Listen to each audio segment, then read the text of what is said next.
With the Red Rosettes celebrating their 40th Ruby anniversary, we at This Is Your Life thought we'd take a trip down memory lane with some members of the chorus who were there since the early days. These ladies will be reminiscing about what chorus life was like decades ago. How have things changed? What are the most memorable sing-outs, outfits, and hotels? What are their proudest moments? What does being a Rosette mean to them? My esteemed audience, be upstanding or remain reclined with your champagne for the stars of the This Is Your Life show, Barbara Jones. You look like I've been on my holidays, don't you? Patsy Gregory. We slept together for nearly 30 years. Joe Wiseman. I wish I'd said that now. Dorothy Klem. Doing a raffle. Yes, it's been my life. Teresa Phillips. There are a core group of ladies who always have a little drink. And Pamela Ambrose. Bomb cake. My name is Sir Leon Baloney, and I'm here to find the answers to those burning questions. So, ladies, we'd all like to know, tell us, what do you remember about your first chorus rehearsals? Right.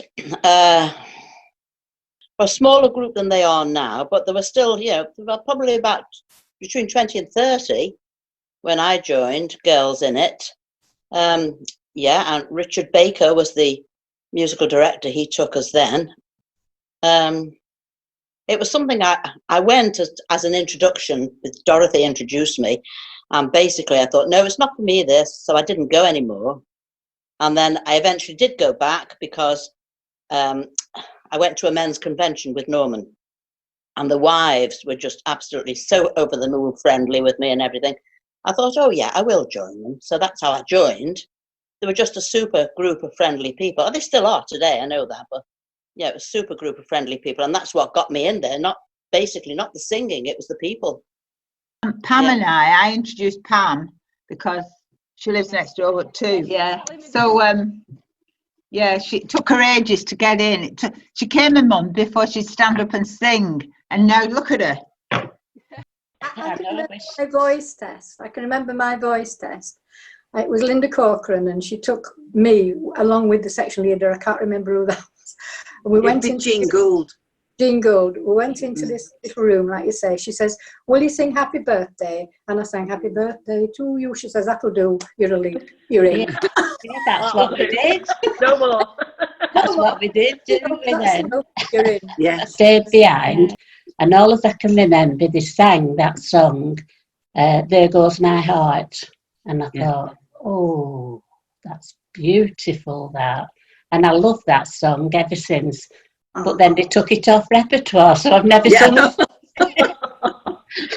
But I always said that because it was a smaller chorus, every week when I went home, I'd been crying and laughing. The one thing and another. Yeah. We always, we were. Not anyway. I turned up one night, just went straight. Didn't know anything about voice tests or anything else. But as you walk through the door, the risers were sort of right beside the door. So I just walked onto the risers and stood there. Yeah, and then people started saying there was a bit of a protocol after the event, but I'd spent the night on the risers. I guess from a social perspective, even when we weren't going to the pub, we used to have a fundraising glass of wine at the end of evening. So you paid 50p for a full-size glass of wine. There wasn't as many drink driving restrictions in those days, I have to say. And we used to pay our 50p and sit on till maybe 1 o'clock in the morning, having for anybody who wanted to, and just chatting and joking. Pam Ambrose always had great jokes in those days, because Norman used to bring it home from his work. So my phone's ringing, sorry. So it was great fun. Yeah. Can I call you back in a minute? Yeah. Okay. I was a founder member. I went to the inaugural meeting and didn't know anything about barbershop singing. And there were about 6 or 7 of us that night. and it grew from there. It was through a friend, a neighbour friend whose husband had been in the men's for a year, and some of the women of the men's chorus said, "Why can't we have a chorus?" So she said, "Do you fancy it?" So that's how we started. So, was it easy to learn the songs? What was the process like when Linda Corcoran was the MD? Yeah. And of course, learning tapes were completely different, weren't they? Because they were on Yes. tape recorders, weren't they? Yes. Plus, Linda used to go through, she'd do the tag first, but with everybody. And she'd do all 4 parts. And then we would all sing it. And then she'd start and give us another line in the middle of the song. And all the leads would do it. And everybody else would just have to stop wait while we got it. And then she'd do the same with the barries and basses and the tenor. And then, sing it together. And that's how it was done. In the first instance, then it went on to tapes, didn't it? Yeah.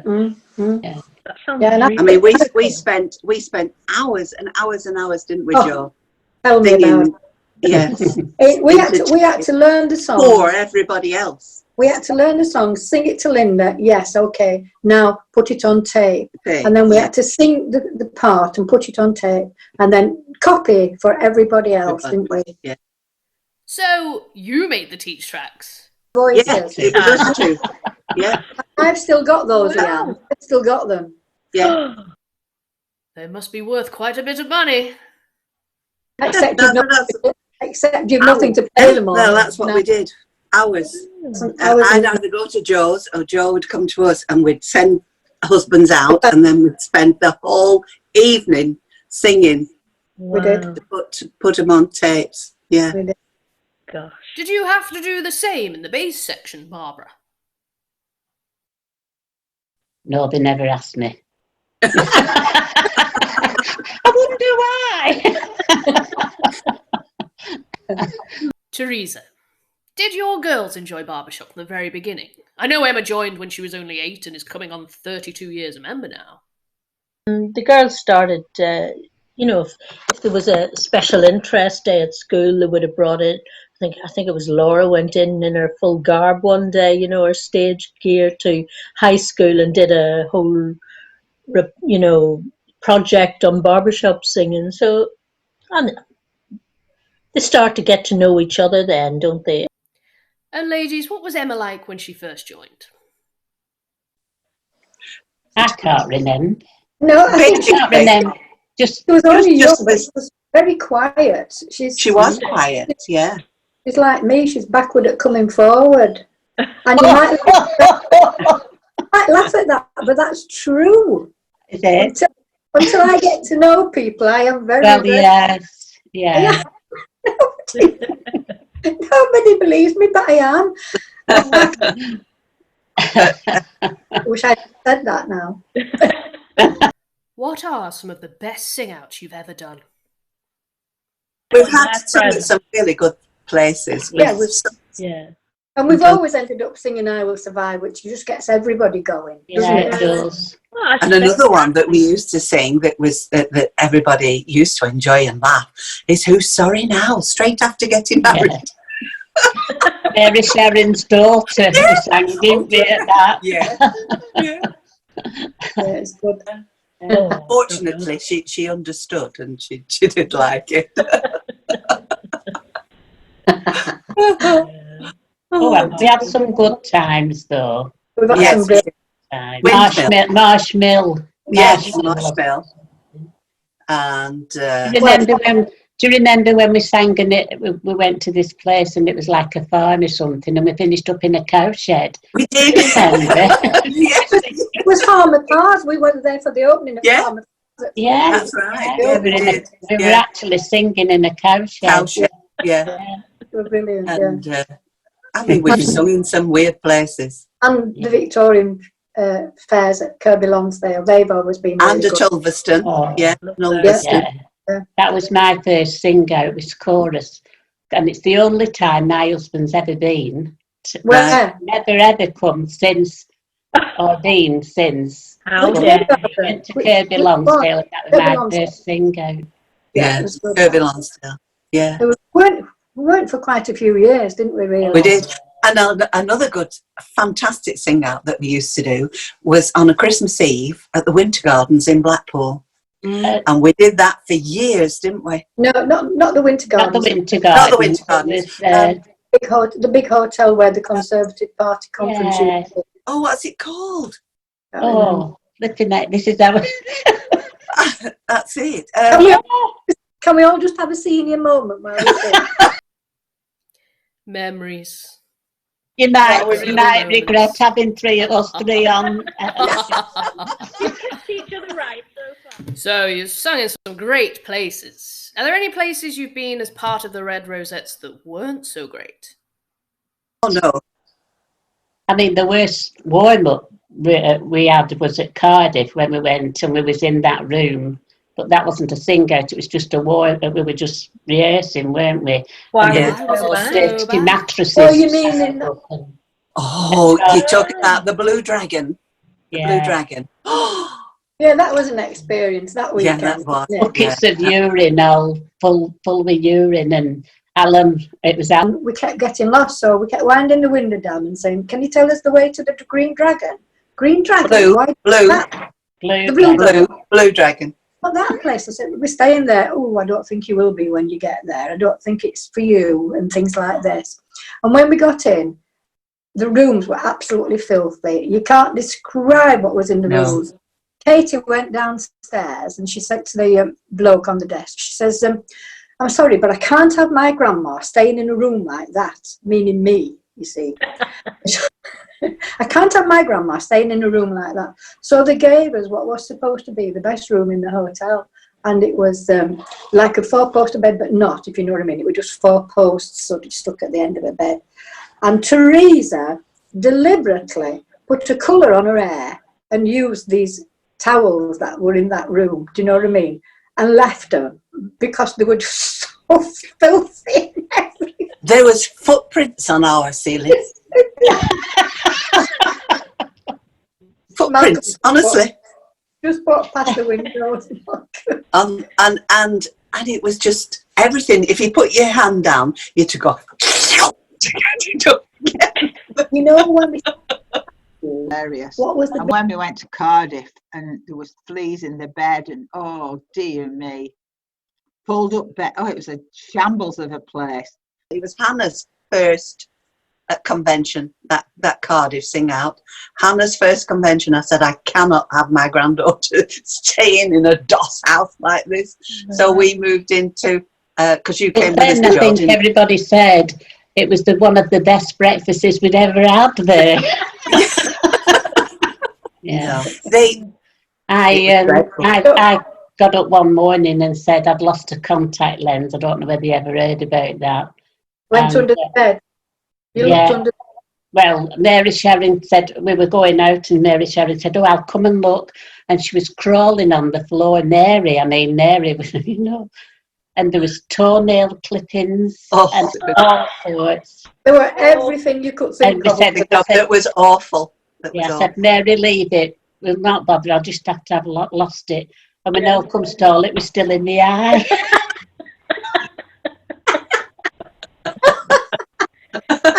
You're such a troublemaker, Barbara. Oh, Mary. Oh dear. Poor Mary had some trials having to share with you, Barbara. Pamela, what has room sharing been like for you over the years? Well, I have shared with a couple of girls over the years. Dorothy was always the girl I shared with first. And I've shared since then, I've shared with, and they've all been good. We've all got on well together.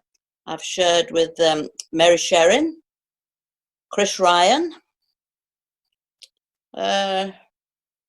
very short share in a hotel with Linda Walters once. That was memorable, but it was only a one nighter because the hotel got us mixed up with somebody else and there wasn't enough room for me to have another room, so I had to share with Linda. And Linda wasn't really absolutely delighted because apparently I snored in the night. And what have been some of the funniest moments you've shared together? Funniest moments were when we went to Plymouth and there was like a gala thing going on the quayside, and they set these guillotines up, and they dared me to go in, and I put my face in, and they were throwing sponges at me. We dressed up. We've had some wonderful weekends, wonderful experiences. Yeah, we have. Well, the funniest, I'm going back quite a long time. We rehearsed in Penwitham Leisure Centre, a sports hall, and the musical director we had at the time didn't use a pitch pipe. And I can still laugh thinking about it today. And he used to plonk a note on the piano. Well, the piano was one end of the sports hall, and we were all stood at the other end of the sports hall. So he'd plonk his note on the piano, and then he'd walk back to us. Well, we'd forgotten what the note was by the time he got back to us. It was quite a long way. So he'd go trotting off to the piano again, plonk the note, come walking back. And it was just ridiculous. There was no chance that you'd remember. It was an awfully big sports hall. So that, I can still laugh thinking about that today. Yeah. He was a different sort of chap. And another funny moment is when we went away. I think it was on, oh God, what do they call it when you go on, not retreat, but we'd gone away. You were there, Patsy, and Teresa. On one of the weekends for the improving ourselves in Barbershop. Yeah. Supposed to be educational, weren't it? Yeah. Okay. Yeah. I love how you say it was supposed to be educational. Yeah.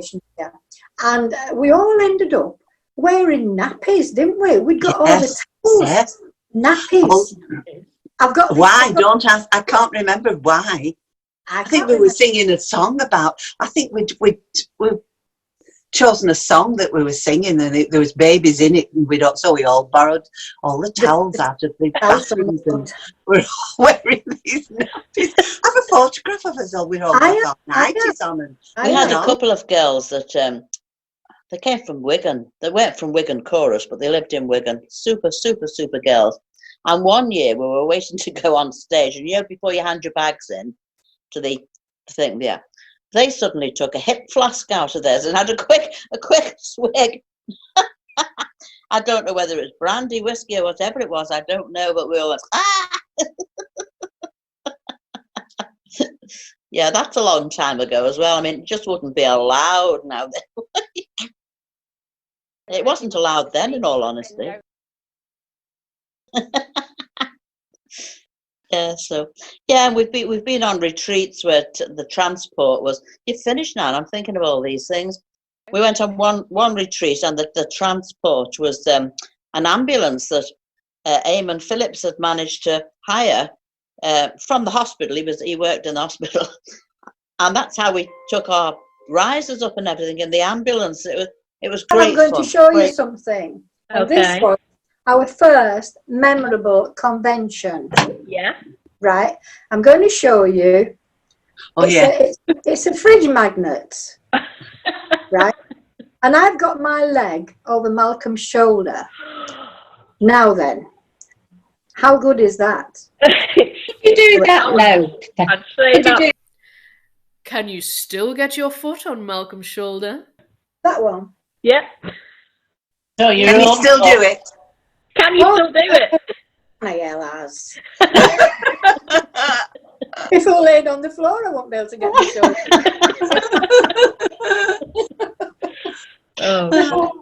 Yeah. It's all been fun. There's been one or two incidents, but you forget. I remember this woman throwing toilet. I don't know why. You don't need to report this, but I think it was that Manchester thing when we were there, and she's so excited. She's in up in the room here, and she's throwing toilet rolls all the way down. It's not relevant, but I can remember we were all standing there. What on earth is she doing? Trailing down like the Andrex that the dog was after, you know. Yeah, we've had some fun. We have really. Now, the highlight for so many people is their time on convention stage, and over the years, you've worn some amazing outfits. What would you say are your favourites? It was a skirt and top, and you did feel very feminine in it. It was a gold top, and Yeah, you did feel very feminine in it, with the skirt and top. So, sorry, it was a gold skirt and a black sparkly top. Yeah. And it swished when you walked on, and you felt really feminine and ladylike. Yes, it was nice. Actually, although they looked a bit weird, the Roman toga, navy and red, were most comfortable, and we had nice long gloves, and it always made you feel very good. When they looked grim in many ways, but they were actually one of the most comfortable ones to wear. Pamela, do you get nervous about getting up on convention stage still? Oh, I do have the collywobbles, yeah. I do have the collywobbles, but they say you should have some nerves before you go on anyway. So, but once you get on the stage and you're a group of a lot of women and it's not just 4 of you or 6 of you or whatever, yeah, you feel a little bit better, but I think it is, the adrenaline flows without doubt, but yes, I am always a little bit nervous, yeah. And ladies, what would you say are some of your proudest moments as Red Rosettes? I think when the Red Rosettes won the small chorus competition, and we were presented in the auditorium. Yeah, it was the first time we'd ever won anything, and we were so thrilled. 40 years, probably about 20 or 25 years ago. Yes, our MD went up on the stage and collected it. Small chorus competition, yeah. Is singing at the Tower Ballroom. I was going to say in front of 2,000 people and having to do a solo. Yeah. So on the day, I was so nervous. I mean, we had a rehearsal on the stage, and I was so nervous. I la-la-la'd through all. La, la, la, la. And Linda's looking at me, and I said, I'm so nervous, I'm too nervous. She said, you'll be right, don't worry about it, you'll be all right on the night. So I had about 10 calms. Goodness me. And my mouth was so dry, I couldn't swallow. But it's, and I think if you look very closely, I think you could see me shaking like a leaf. And we had such a long time to wait, didn't we, Patsy? Yeah. Yes, we did. We started such a happy ending. But it was really good, wasn't it, though, Barbara? It was really good. And yes, so that I think is I think that would be my proudest moment. Yeah. Wonderful. Well, mine was, but I didn't sing solo. I think it was mine as well. So. It was good because Phil Kelsall was there as well, wasn't he? And he came up with the organ, and played, and then we all came back on and sang with all the audience as well. Yeah, that was good. It was, yeah. So that's my That's a great one. Proudest moments was, I guess, really, one of my proudest moments was I don't know whether it was Katie's first or second convention, and we were in the warm-up room ready to go on stage, and she sang That's What Friends Are For. She did the solo of it, and I felt so proud that she was there doing that. But I feel proud, whenever we do well. I feel proud when I see the girl, I felt very proud when the girls were singing in the youth chorus, and watching them on stage. I'm very proud of Emma, who's taken over from Katie after quite a tragedy, really. It fills me with pride when I hear the chorus singing well and doing well and working together and doing everything that we can do to make things a bit better. It's a proud moment when you go on stage and you pick up like your 35-year pin and this sort of thing. They were proud moments. Yeah, getting that. Yeah. I was wondering, who has shaped your barbershop journey for the better? Patsy Gregory. Oh, Well, that's it. It's yes, Joe. Because if I hadn't have had Joe, and if Joe hadn't have had me, it would. It's strange, isn't it? When you join round about the same time, you tend to stick together, don't you? If you can get on, that is. Yeah. And we struggle with that, Patsy, don't we? With what? We struggled with getting on, really. We've slept together for nearly 30 years. My God, Over 20. What would you say the Red Rosettes are all about? for me, it's practice, perfection, performance, and pleasure. 4 P's. 4 P's, the 4 P's. Emphasis on pleasure there. Yeah. Pleasure. Yeah. It's just been an absolute yes. brilliant lifesaver. Not lifesaver, but it's just given me a wonderful hobby that we all wish we'd found a lot of. Yeah, I could quite envy all the young ones finding it in the 20s. Yes. To be honest. But there again, Barbershop wasn't going 50 years ago, was it? No, it wasn't. I mean, the chorus is only 40 years old. Exactly. Yeah. I think it was fun and friends, meeting friends, and learning, really. Learning, yes, we've learned a lot, really. Yeah. And we're learning still. Yeah. And opportunities that I would probably never have had. Yeah. If I hadn't been in chorus. yeah. Well, it lifts your spirit. You go sometimes really tired, you can't be bothered to go out. But then when you get there, half an hour later, you're a different person. Very, very happy memories. And I would like to thank the chorus for giving me what I've had over the years, and I shall look forward to continuing supporting you until I can't get to Leyland. I'll still be there supporting you, and wish you luck in the future. I think we've always strived to do well, though I haven't always achieved that. I've had some brilliant opportunities because at one point I was chairman of labs. I've been chairman of the chorus. When I was chairman of the chorus, it was the first time we ever got into the top 10, and that was a very exciting moment.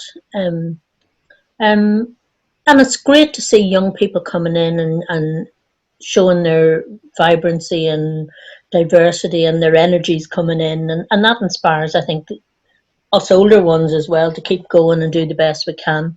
You can always see room for improvement and areas that could be different, but I guess everybody just tries to do their best. I think it's a lovely environment to be in. It always, being with other women is something quite special, really. It always has that feeling of being safe, and it's a different dynamic, isn't it, really? You've got someone to turn to if you need to. You don't have to tell all or be all. You can have your good days, you can have your bad days, but there's always somebody there for you. And in some ways, over the years, the niggles I often think about them, and I think we learn a lot from the niggles. And it's a bit like families, isn't it? You can have a bloody good argument and a blowout, but then the next week, it's okay, actually, we can get on with it. But it was the one thing that once I was there, like you say, you could leave everything at the door. You sang your heart out. You got rid of all the whatever was going on, and it gave you a fresh start for the week. Well, ladies, thank you so much for joining us on This Is Your Life. I've been Leanne Blaney. Goodbye. Yeah. Bye. See you again. Bye-bye.